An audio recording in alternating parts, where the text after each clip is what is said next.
The grit chamber serves to remove the sand particles and other mineral substances. Solid particles should be retained.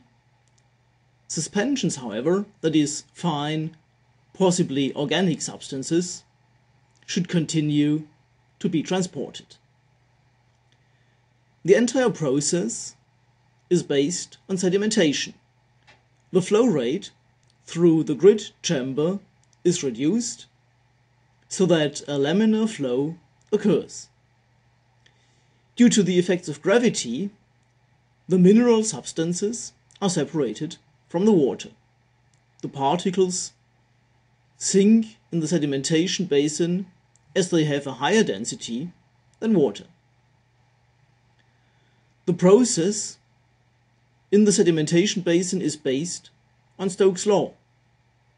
We must therefore simplify our assumptions. The particles have a spherical shape, are not in mutual interaction, and there is a laminar flow.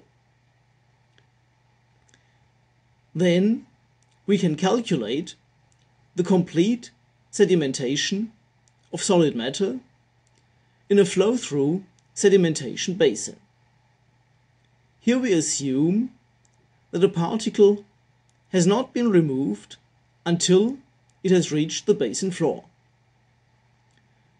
This can only take place if there is an ideal horizontal flow and single grain sedimentation.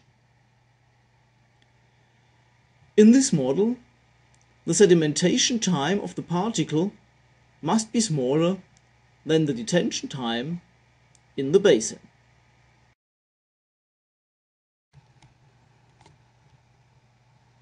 When modeling the grit chamber, we use the following variables: the width of the chamber,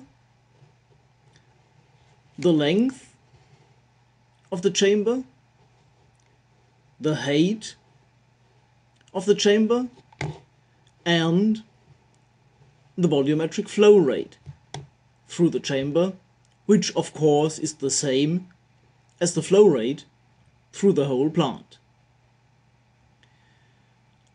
Using these variables and based on the above description of the sedimentation process, we can define the following equations.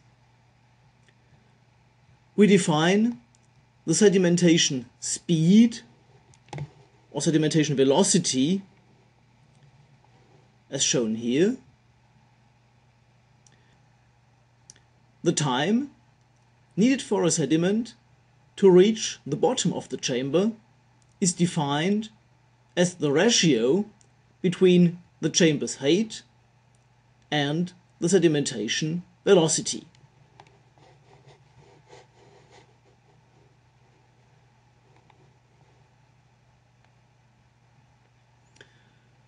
The time needed for the water to pass the chamber horizontally is defined as the ratio of the chamber's volume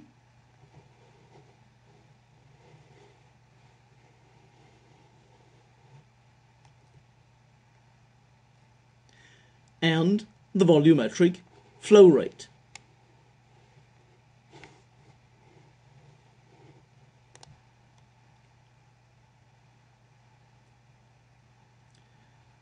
On the next slides, these equations are just presented again with the descriptions of all the parameters in the equations, like here for the sedimentation speed and the time needed for the water to pass the chamber horizontally.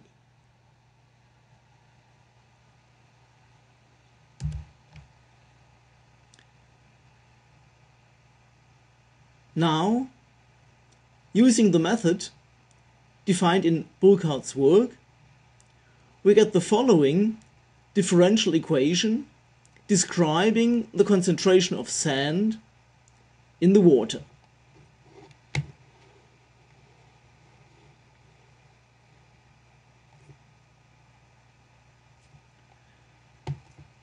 This differential equation determines that the derivative of the concentration after the time is the negative sedimentation velocity multiplied by the concentration divided by the chamber's height.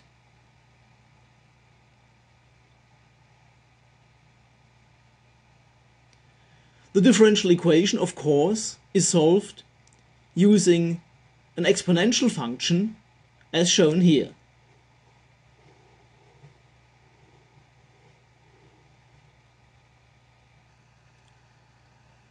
We are interested in the concentration of the sand in the water at the point when the water leaves the grid chamber, that is at time Ta.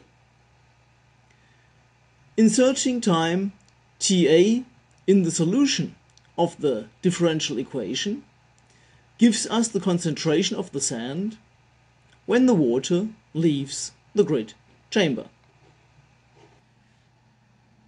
The equation that describes the grid concentration when the water leaves the chamber can now be directly modeled in Simulink. However, one thing has to be explained before.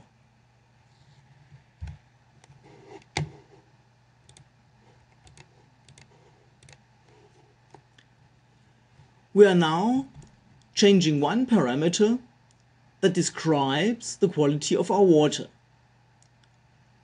All parameters are combined in a bus, as you hopefully have modeled it when working on the exercise of the previous unit. When we now want to compute a new value for one signal forwarded in a bus, we have to replace the previous value by the newly computed one. This is done by a bus assignment block. You find this bus assignment block in the signal routing part of the Simulink library.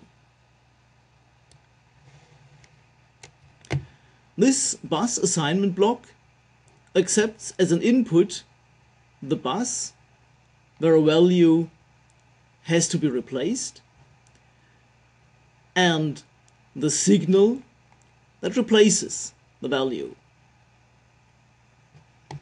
By double-clicking on the function block, when the bus is connected to the function block, you can select which signal or which signals are replaced by one or several inputs.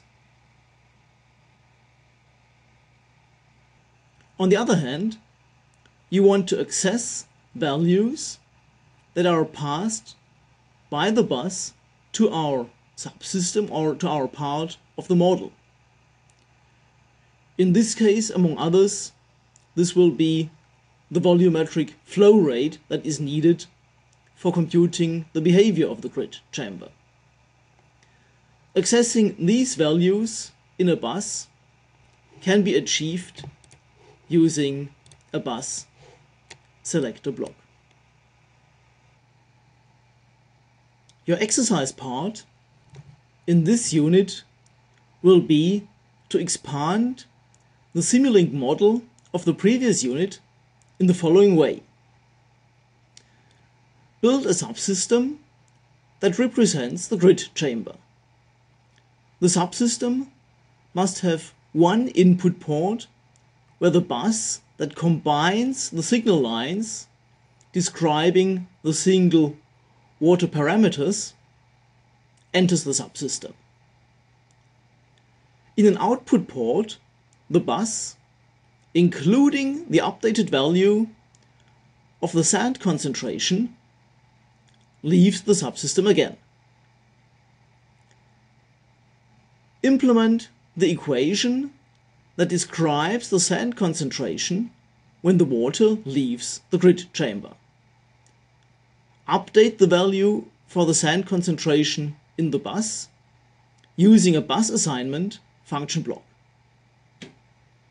Integrate the subsystem representing this grid chamber into your simulation model that already contains your water parameters. Combine the function blocks that define the water parameters to a subsystem of its own if you haven't done it yet.